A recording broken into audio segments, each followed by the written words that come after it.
morning everyone. Ang ganda ng araw. It's 7:46 AM and for today our vlog is yung ilan sa mga restaurants, ilan sa mga vicinity na pwede natin puntahan dito sa Eros Park. Kumaga, this is the place where you can eat pagkatapos mong mag-work dito sa Clark Angeles, Pampanga. So samahan nyo ako. Of course, some of the restaurants are familiar na kayo, pero at least familiar kayo kung ano pwede nyo puntahan dito. And let's go. Siyempre yung popular na Jollibee. So what is nice about this Jollibee is may take-out booth. So karamihan kasi dito are call center agent. So you can, you know, stand there and do your take-out. Pero siyempre, this is how Eros Park Jollibee looks like.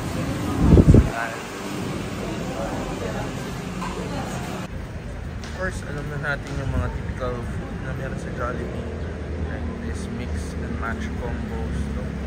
So na tayo sa second place. Naman guys, hindi pa siya open, pero something that I wanna cover today kasi sa aming mga call center agent, napaka ideal ng mayroong Lawson. So wala pang 7-Eleven dito, may Lawson. Ito, meron na siyang mga laman sa loob. So we're expecting that it will open soon. Pero just to let you know, meron pang isang Lawson doon sa kabila. So may isa pang Lawson. Hindi ko alam what made them decide to have two Lawson. Pero syempre, dalawang building naman kasi ito na may mga call center agent. So I think that's the reason why they have Lawson. So yan, Lawson is just right here. And hopefully, ayan, soon makakain na tayo dito. Ito, naalala ko pa yung day 1 ko dito sa Angeles when I started working with Tasas. So may restaurant din ditong day 1. No, hindi pa man ako nakakain dito personally, pero I think they have yan, no, mga inuman, yung mga beer sila. And I think meron tayong menu yan, mga pizza pala. Pizza, nachos, and mga group bundle. And then actually yung bucket nila is affordable, no, 540 lang.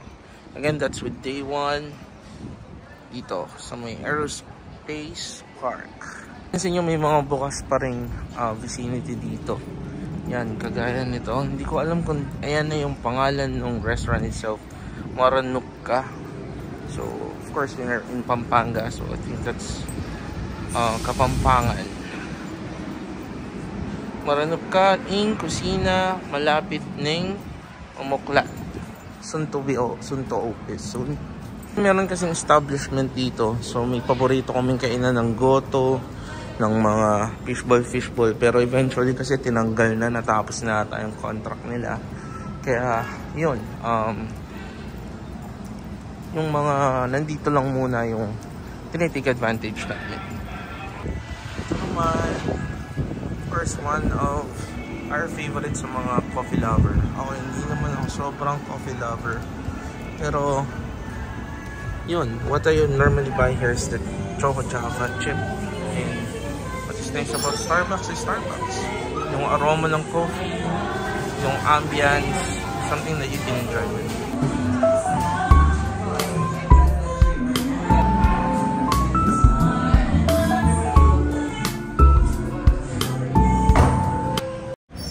Ever since may talaga Starbucks yung popular in terms of mga tumbler nila. Mga tumbler, pero ako surprised nung isang katrabaho ko as ito, this one is more than 6,000 pesos, no? Limited edition Starbucks tumbler, and mga naman kasi talagang meron. So yan, mga tumblers, coffee. Nawala yung mga nasa ilalim ng hagdanan ng mga nagtitinda. So ang naging option ng pilihan ng Yossi is itong Catch Kitchen Express, pero sikat din sila sa chicken. So may roasted chicken sila, chicken meals and all that. So if you want good option, sa mga nagko-coffee din, they like dito lang kami nakakabili ng coffee namin. So yun, ito guys, Pabukas pa lang, ELB, The Lugaw Boss. So ako personally, pag talagang wala na akong maisip na pagkain, lugaw is one of my favorite. So close pa siya, pero soon yan, makakain din tayo dito for sure. Gusto kong magpaganda, ito yung Skinless, soon to open. And lagi naman talagang maganda yung mga ganyan. Napaka-aesthetic ng mga klase ng office. Ito close pa, I'm not sure kung anong klaseng restaurant to, pero most likely food kasi yun yung naka-post yan. So nandito lang siya sa Atrium, West Aero Park. So yan. Kung mahilig kayo sa milk tea na kagaya ko, yan, you can try Gongcha dito sa Foreigner. And yung bus station, no?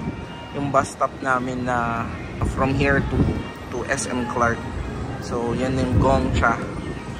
Sad to hear kasi I was planning to buy my takoyaki. Kasi may pupuntahan tayong isang magandang place dito sa Aerospace Park. And pero yun, I was planning to buy takoyaki. Pero wala, sarado siya. I thought bukas siya ng umaga kasi kagabi I saw this restaurant na bukas pa siya ng gabi nung pumasok ko. That was around 10, no? Pero anyway, next time naman sa part ng bandang harapan na tapat ng Medical City is yung Robinsons Bank, and yung tabi niyan is one of my favorite na halos wala pa rin taon na bukas kasi parang few months pa lang siya official nag-open dito sa 3 West Aero Park, or none other than yung Fun Mart. So if you love Korean food, this is another good option dito sa Aero Park, no? Na pwedeng puntahan.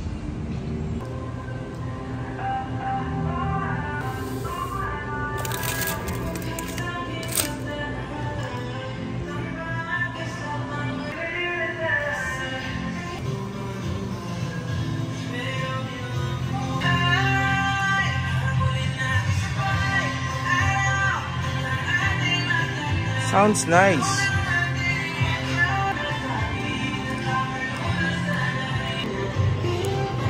Hello po. Alright, hi sir. Yan, yung salit natin. Oh, bait na. Thank you. Anong name mo? Juicer. Thank you, Juicer. Shout out. Ito guys, yung office ko is dito. Diyan ako bumababa. Pero meron kaming pinuntahan dito sa Aerospace, yung top floor nito na pinuntahan namin nung training pa lang ako. So isasama ko kayo kasi sobrang aesthetic niya, and at the same time sobrang ganda ng view, kitang kita yung airport. So samahan nyo ako as I go up and ipakita sa inyo yung ganda ng sinasabi ko.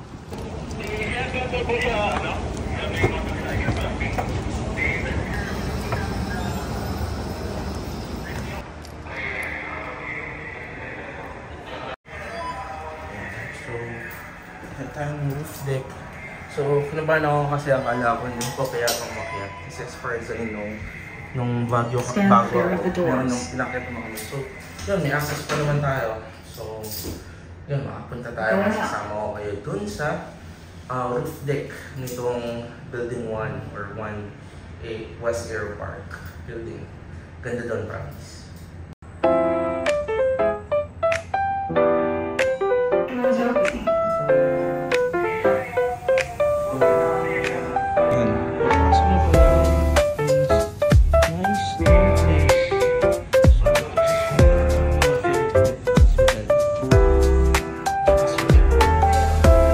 Tayong pumasok, and ito na yung sinasabi ng aesthetic place na mga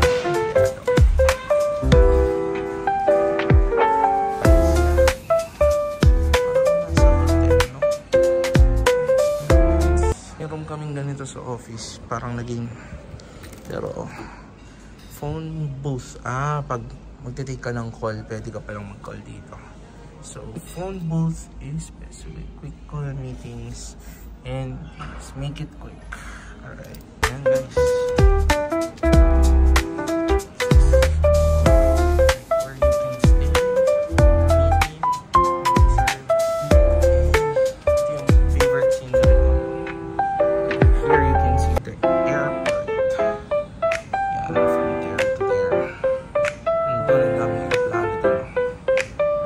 really nice. Somewhere you can relax after a not so very stressful day.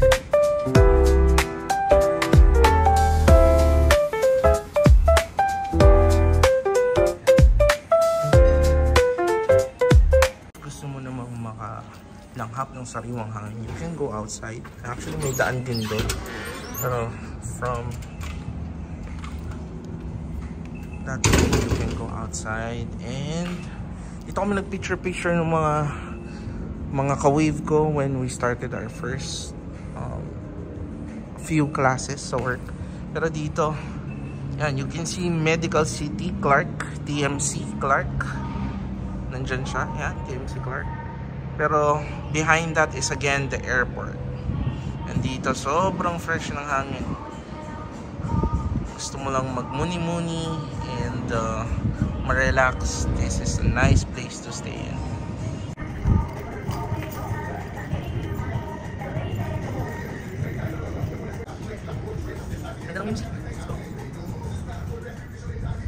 So, nakita ko tumutulo yung tubig, so patayin natin. So, ayan, let's conserve water. Pero ayaw niyang mamatay. Anyway, sabihin na lang sa facility. Again, yan. Yun, so dito ko natatapusin yung vlog ko. Again, my name is Rafael Joe Taduran, bayaning puyat, movie rider, raketero, lahat na. And you know, I hope you enjoy watching my vlog habang nililipot ko kayo sa roof deck ng West Aeropark. And yan, it's so nice, no? Something that you can be grateful and thankful of sa Panginoon natin, because you have, you know, this wonderful experience na blessing para sa bawat isa sa atin. So again, this is Rafael, mga kabagis, and I'm excited to the next chapter of our lives and new journey na magagawa natin as we work and as we strive to be the best. So God bless sa inyong lahat, and hopefully makita ko kayo soon dito sa Angeles, Pampanga, and makausap ko kayo kung ano yung mga experience nyo rin working here in Aeropark, because me personally, I had amazing experience. Kahit ilang buwan pa lang ako nag-work, I think more than 6 months, pero I had a wonderful experience, and I'm very happy and grateful. So thank you and God bless. Shoutout kay Sir! Thank you, Sir, for guiding me. God bless. Gulat ako, yung PWD room mayroon pang shower. Anyway, happy to share lang.